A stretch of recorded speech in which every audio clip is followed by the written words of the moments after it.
오늘은 신앙의 풍성한 열매 네 번째 시간으로 섬김의 열매, 제목은 이렇게 섬깁시다 라고 잡았습니다. 많은 성도분들이 이런 제목은 싫어하세요. 축복을 누리는 방법, 기도 응답을 받는 방법, 이런 거면 막 우리가 열심히 클릭해서 보는데 벌써 이렇게 섬깁시다 그러면 아무도 안 보죠. 이렇게 우리 본성과는 다른 겁니다. 그런데 오늘 이 본문은 예수님이 이제 잡히시기 전 마지막 만찬에서 제자들의 발을 씻어주시던 장면인데, 이것이 왜 중요하냐면 예수님이 이것을 우리에게 요구하고 계신다는 거죠. 3년 동안 예수님을 따라다닌 소위 제자들의 삶 가운데 마지막 클라이막스, 훈련의 절정 코스가 있다면 그것은 오늘 밤 예수님이 제자들의 발을 닦아주시면서 하신 겸손과 섬김의 훈련이라는 것입니다. 그래서 주님은 우리에게 오늘 말씀하시는데, 이거 내가 이렇게 발 닦아주는 것을 그저 아름다운 이야기로 할 것이 아니라 내가 이걸 이렇게 본을 보이는 이유는 너희가 똑같이 하라고 하는 것이다 라고 분명히 얘기하셨습니다. 그러므로 제자 훈련의 절정은 섬김의 꽃입니다. 우리가 성숙함의 절정은 섬김이라는 것입니다.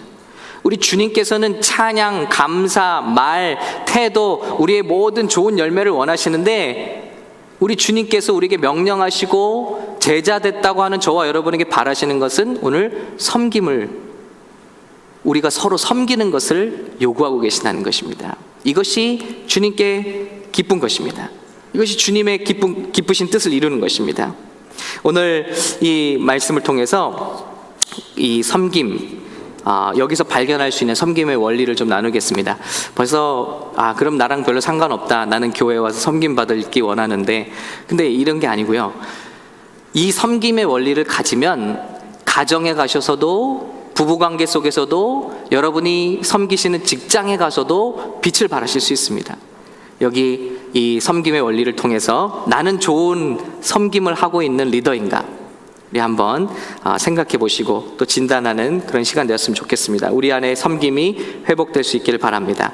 오늘 첫 번째 이 섬김의 중요한 원리는 사랑하는 자는 섬기게 돼 있다는 것입니다. 오늘 예수님 읽진 않았지만 요한복음 13장 1절부터 이렇게 하고 있어요. 유월절 전에 예수께서 자기가 세상을 떠나 아버지께로 돌아가실 때가 이른 줄 아시고 세상에 있는 자기 사람들을 사랑하시되 끝까지 사랑하시니라 그랬습니다. 그러면서 벌써 마귀가 시몬의 아들 가롯 유다의 마음에 예수를 팔려는 생각을 넣었더니, 그러니까 예수님은 지금 보이시는 거예요. 이거 오늘 이 자리 떠나면 유다는 가서 날 팔 것이다. 그럼에도 불구하고 예수님은 자기 사람들을 사랑하시되 끝까지 사랑하시느라 그랬습니다. 먼저 사랑하는 자가 섬기게 되어 있다는 것입니다. 사랑하면 섬기게 되어 있다는 것입니다. 오늘 이 탁자의 참 아이러니한 장면은, 탁자 위에서는, 테이블 위에서는 아주 멋진 대화가 오가요. 하늘나라에서 누가 더 크냐, 누가 먼저 예수님 따라왔냐, 누가 먼저 더 높냐, 누가 더 존귀하냐, 누가 더 귀하냐, 이런 대화가 오가는데, 그들의 탁자 밑에 발을 보면 발은 다 더럽고 냄새나는 발들. 탁자 위에 그들의 대화와 그들의 실상은 이렇게 차이가 있죠. 제가 아마 그림을 잘 그린다면 최후의 만찬을 이런 것에 한번 포커스를 두지 않을까. 그의 더러운 발들. 이게 뭐냐면요, 발을 누군가 닦아주지 않았고 서로 닦아주지 않고 있다는 거예요. 왜냐하면 자기들이 다 크다고 생각하니까. 이스라엘 문화에서 신발을 벗겨주고 발을 닦아주는 일은 그 집에서 제일 낮은 하인이 하는 일입니다. 근데 뭐죠? 다 테이블 위에서 누가 높으냐만 싸우지, 누가 낮아져서, 스스로 낮아져서 그 발을 닦아주는 사람은 없다는 것입니다. 그때 예수님이 일어나셨습니다. 왜요? 예수님이 사랑하시니까. 사랑하는 자가 섬기는 줄로 믿습니다. 첫 번째 섬김의 원리에는 희생이 뒤따른다는 것입니다. 오늘 말씀을 보면 요한복음 13장 3절인데요. 저녁 먹는 중 예수님께서 일어나셨다 그랬어요. 식사를 포기하신 것입니다. 예수님이야말로 스승이요 또 선생으로서 랍비로서 제자들의 섬김을 받아 마땅한데 예수님이 당신의 특권을 중단하셨다. 식사를 중단했다. 저녁 잡수시던 자리에서 일어나 겉옷을 벗고 수건을 가져다가 허리에 두르시고 이에 대야에 물을 담아 제자들의 발을 씻기시고 그 두르신 수건으로 씻기기를 시작했다 했습니다. 우리가 한번 질문해 봐야 될 게 있습니다. 섬겨야 된다. 섬기는 것이 주님 기뻐하시는 일이라. 그런데 과연 나는 무엇을 그럼 잃었는가? 오늘 주일이 섬김의 장인 줄로 믿습니다. 우리 가정이 섬김의 장인 줄로 믿습니다. 우리가 꼭 질문해야 될 것은 나는 섬기기 위해서 무엇을 잃어버렸는가?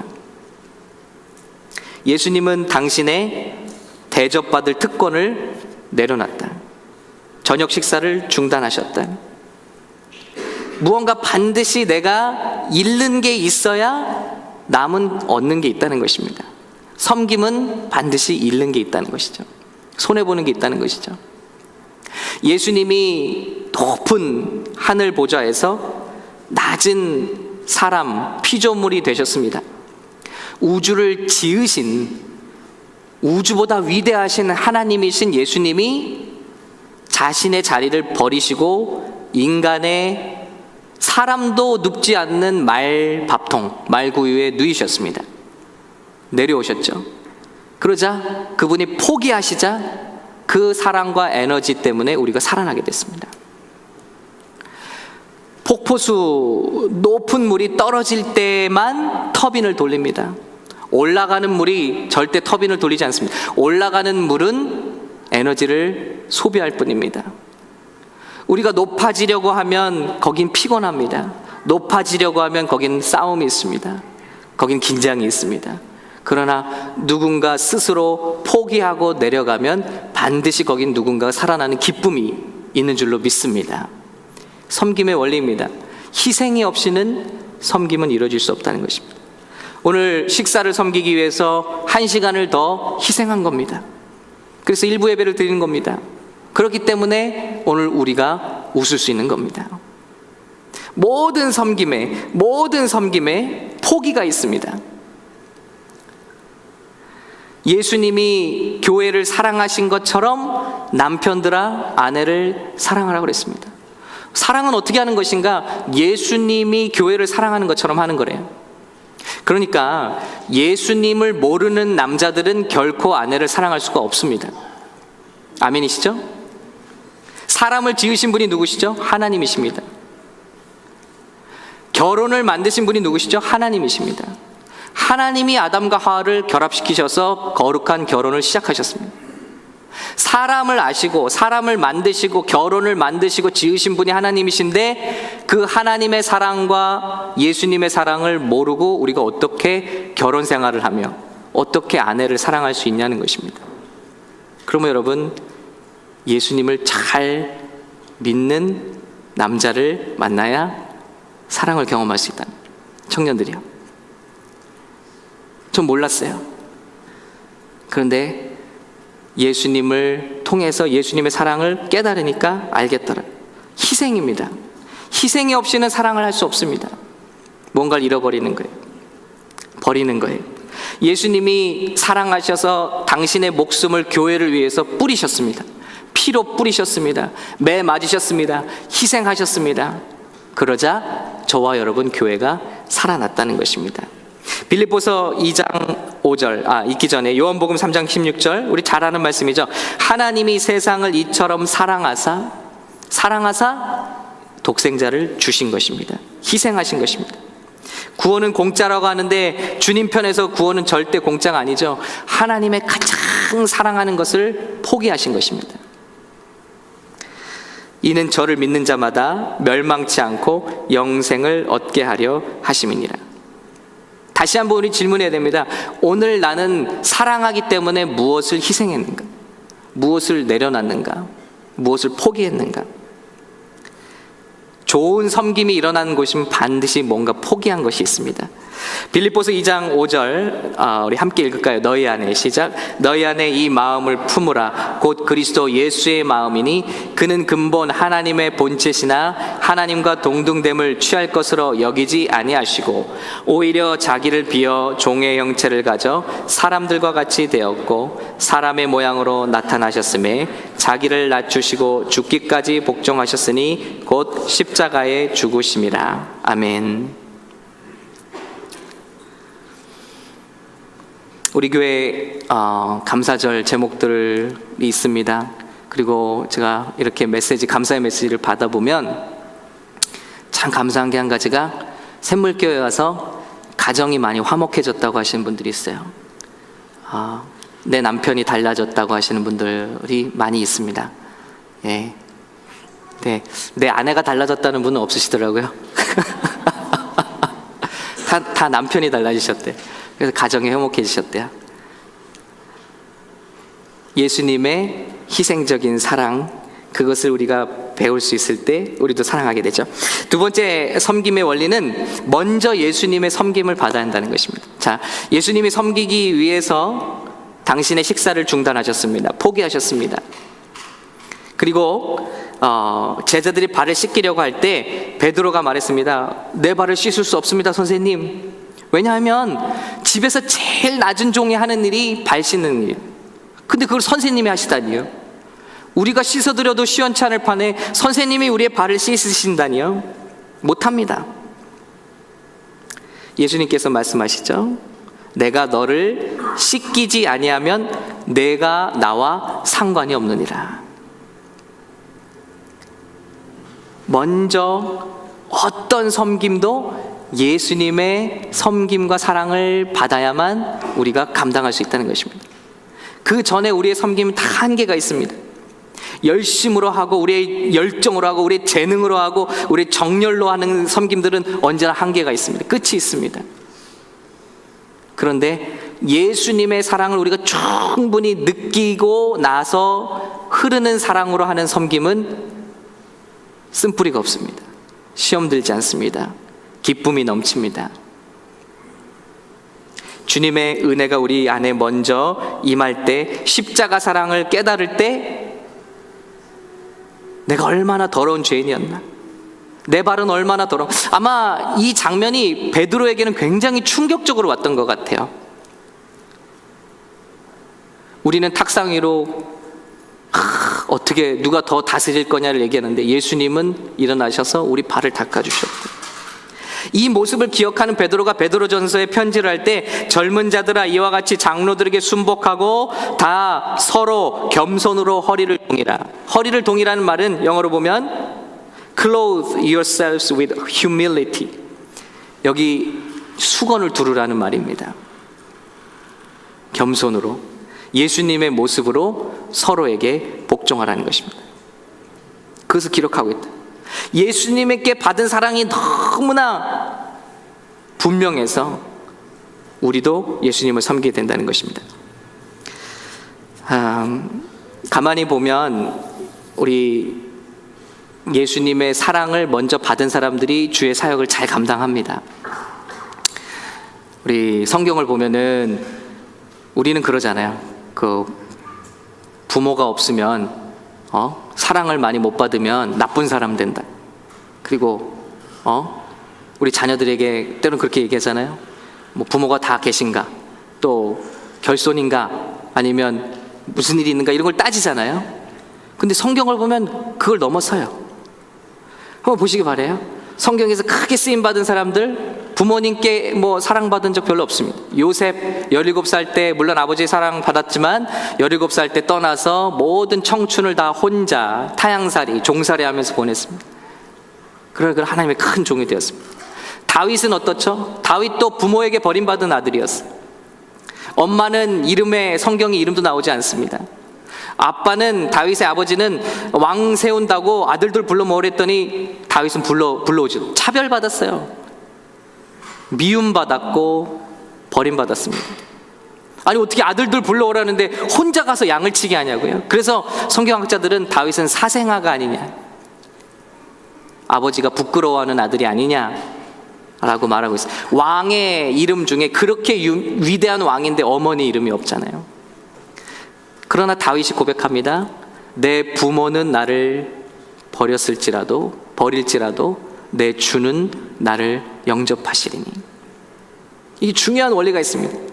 우리가 사람의 칭찬이나 사랑이나 격려를 통해서 봉사하고 섬기게 되는 것이 아니라 하나님의 은혜가 부어질 때에만 우리가 비로소 하나님 기뻐하시는 섬김을 할 수 있다는 것입니다. 그렇지 않을 때 우리는 내 열정, 내 재능, 내 힘 가지고 하다가 쓴뿌리가 나죠. 그 결과가 무엇이면 엘리야 같이 우울증에 빠지는 겁니다. 정확한 모습이죠. 우리의 모습이죠.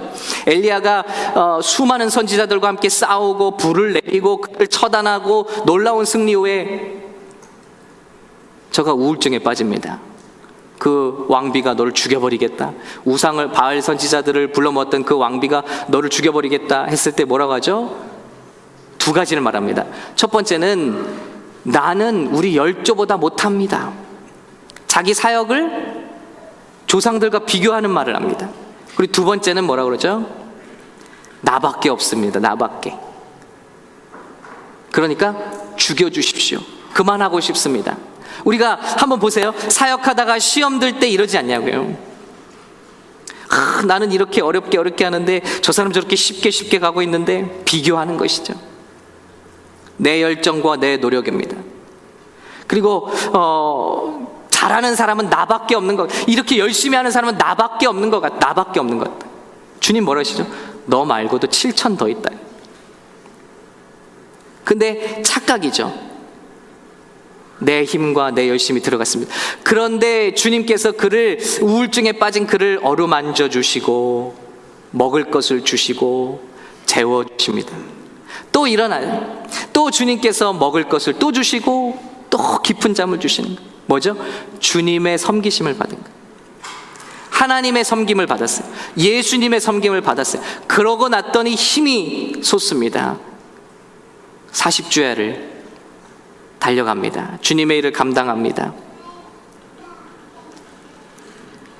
오늘 이것이 우리가 섬김에 앞서서 주님의 은혜를 체험하는 것이 먼저 되어야 되는 이유인 것입니다. 여러분, 혹시나 오셨는데 헌금에 부담 느끼시는 분 있습니까?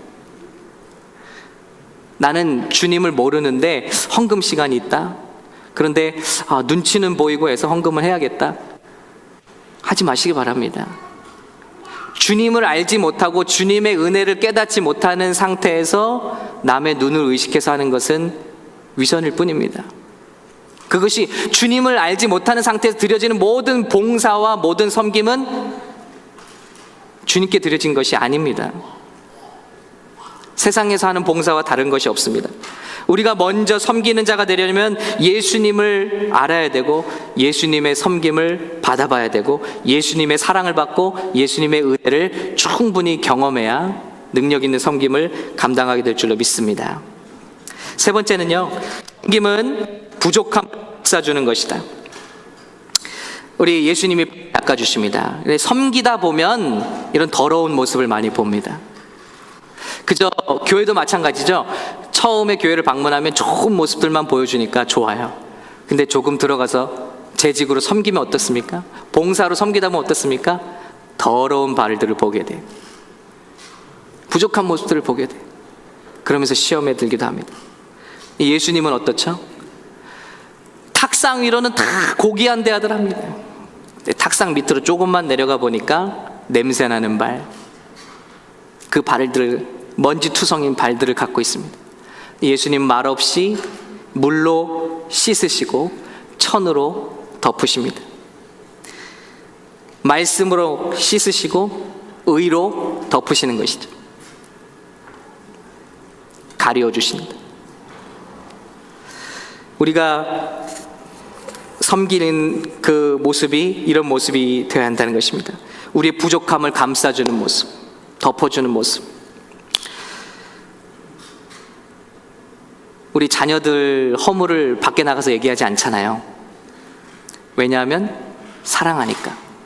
자녀들 허물을 얘기한다는 것은 아마도 자녀를 사랑하지 않는 모습일 것입니다.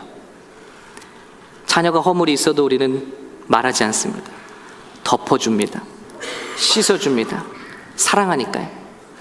저와 여러분이 섬김을 진심으로 행하고 있다면 거기서 보게 되는 모습들, 우리 형제 자매의 부족함들, 우리 성도의 부족함들 다른 사람들에게 이야기하지 않을 겁니다. 씻어주고 덮어줄 것입니다. 오늘 제가 어제 축복된 삶과 관련된 책을 읽다가 너무 좋은 구절을 봐서 제가 메모를 해왔는데요.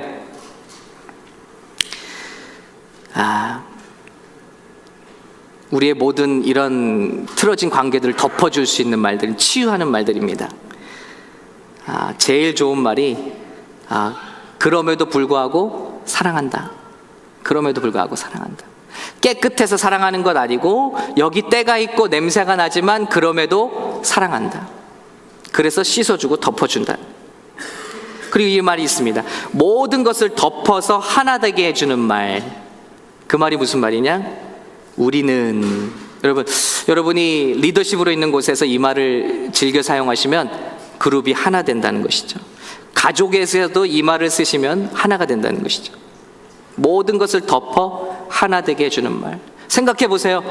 너는 도대체 왜 그녀만? 이 말이 아니라 우리가 부족하지만 가족이다. 우리는 이라는 말이 모든 것을 덮고 하나 되게 해주는 말. 네가 문제다라는 것이 아니라 우리에게 문제가 있다. 같이 해결하자는 것입니다. 또 세상에서 가장 보배로운 말은 친구야 라는 말이라고 합니다. 친구야. 그리고 마음을 넓고 깊게 해주는 말, 미안해 라고 해요. 미안해. 또 겸손한 인격의 탑을 쌓는 말, 고마워.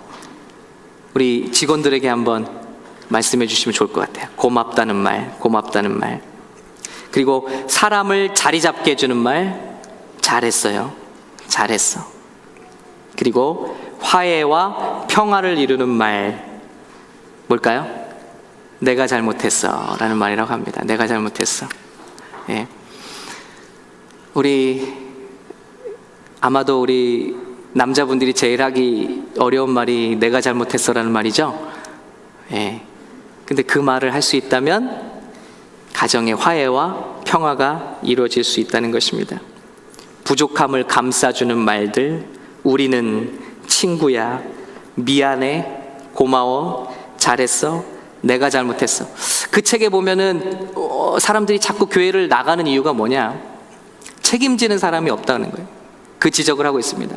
문제가 생겼는데 다 저 성도 때문에, 저 목사 때문에, 저 집사 때문에, 저 사람 때문에 이렇게만 하고 있지 아무도 그것을 책임지지 않는다.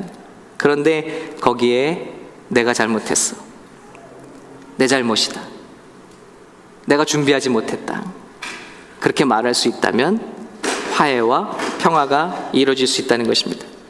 마지막으로 섬김은 골방에서 이루어지고 있다. 예수님의 가르침이 이게 절정이잖아요.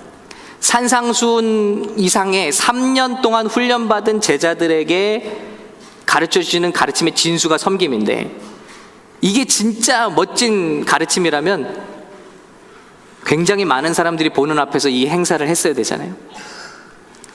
교황이 그러듯이 다 드러내면서, 다 보여주면서.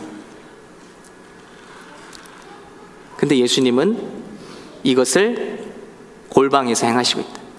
제일 귀한 가르침, 섬김을 아무도 보지 않는 골방에서 예수님이 행하고 계시다는 것입니다. 이것이 섬김의 원리입니다. 오늘 이 말씀 통해서 우리에게 한번 물어볼 수 있길 원합니다. 참 인기 있는 말씀은 아니에요. 그러나 주님께서 원하시는 분명히 우리의 열매인 줄로 믿습니다. 나는 오늘 교회 와서 무엇을 잃었는가? 어떤 기회를, 어떤 기득권을 내려놓았는가? 그 책을 더 읽다 보니까 이 글도 있어요.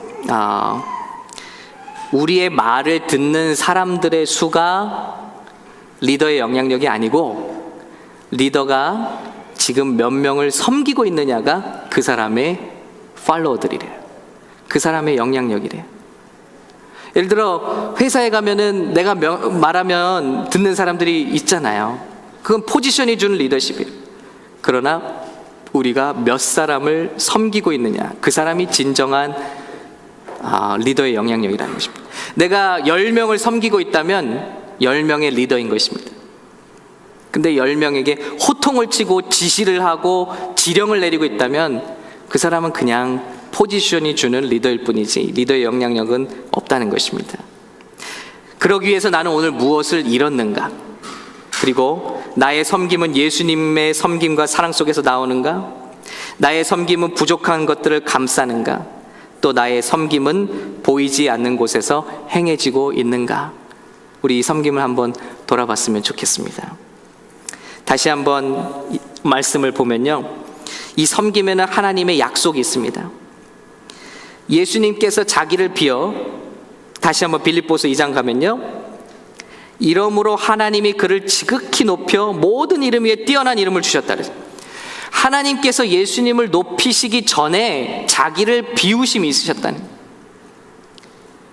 우리가 그토록 원하는 존귀함과 그 영향력은요, 우리가 우리 자신을 비어 내려올 때 그 다음에 주어지는 것입니다. 하나님이 주시는 것입니다.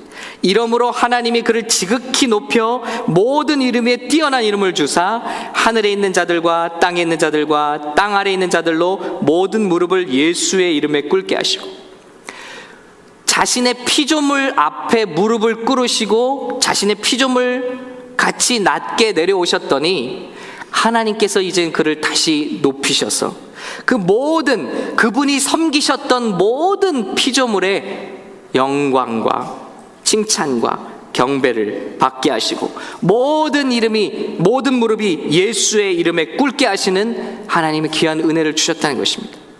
모든 입으로 예수 그리스도를 주라 시인하여 하나님 아버지께 영광을 돌리게 하셨느니라. 베드로전서 5장 5절에서도 베드로도 고백합니다. 우리 같이 한번 읽을까요? 젊은 자들아, 시작. 젊은 자들아, 이와 같이 장로들에게 순복하고 다 서로 겸손으로 허리를 동이라. 하나님이 교만한 자를 대적하시되 겸손한 자들에게는 은혜를 주시느니라. 섬기는 자들에게 주시는 하나님의 은혜가 따로 있다는 것입니다. 오늘 이것을 우리가 나누고 질문해 보기 원합니다. 나는 오늘 교회 왔습니다. 무엇을 얻었는가? 아니면 무엇을 잃었는가? 내가 얻었다면 누구는 분명히 잃었을 것입니다. 나의 섬김은 예수님의 은혜 속에서 나오는가? 내 재능과 그저 내 열심과 열정 속에서 나오는가? 나는 먼저 섬기기 전에 주님의 은혜를 풍성히 받고 있는가? 그래서 우리 섬김이 먼저 예배 드리시고 하시라는 거예요. 예배를 통해서 주님의 은혜를 경험해야만 성도를 향한 그 큰 사랑이 부어져서 사랑이 나오겠죠. 내 안에서 무언가 선한 게 나올 수 있겠습니까? 하다가 화나고 음식, 때로는 우리 별 사람들 다 만나잖아요. 열심히 준비했는데 음식 갖고 투정하는 성도도 있어요. 밥을 국석에 넣네 안 넣네 뭐 이러고, 오늘 반찬이 왜 이러네, 애들이 좋아하네 없네, 이렇게 하면요 밥 퍼주다가 때리고 싶잖아요. 그런 섬김이 되고 만다는 것이죠. 그러나 주님의 은혜를 충만히 체험해보고 예배를 통해서 우리가 먼저 왜 섬기고 있는지, 주님이 섬겨주신 그 섬김이 내 안에 있다면, 나는 뭡니까? 나는 도대체 뭔데 예수님이 내 발을 닦아주시고 나를 위해 목숨을 버리셨는데, 그것을 깨닫는다면 그런 것들이 우리에게 받아되지 않는 것이죠. 그리고 주님께서 부탁하신 그 섬김을 끝까지 마칠 수 있을 것이라 생각합니다. 나의 섬김은 부족한 것들을 감싸는 섬김인가? 아니면 보게 되는 것들을 폭로하고 보게 되는 것들을 정말 감싸지 못하는 그런 섬김인가? 나의 섬기는 보이는 곳에서 행해지는가, 보이지 않는 곳에서 행해지는가? 우리가 이 섬김의 원리를 가지고 이렇게 예수님처럼 이 장면을 기억하시고 함께 섬기시는 저와 여러분 되시기를 예수님의 이름으로 축복합니다. 그때 우리에게 약속되신 주님의 은혜가 우리에게 넘칠 줄로 믿습니다.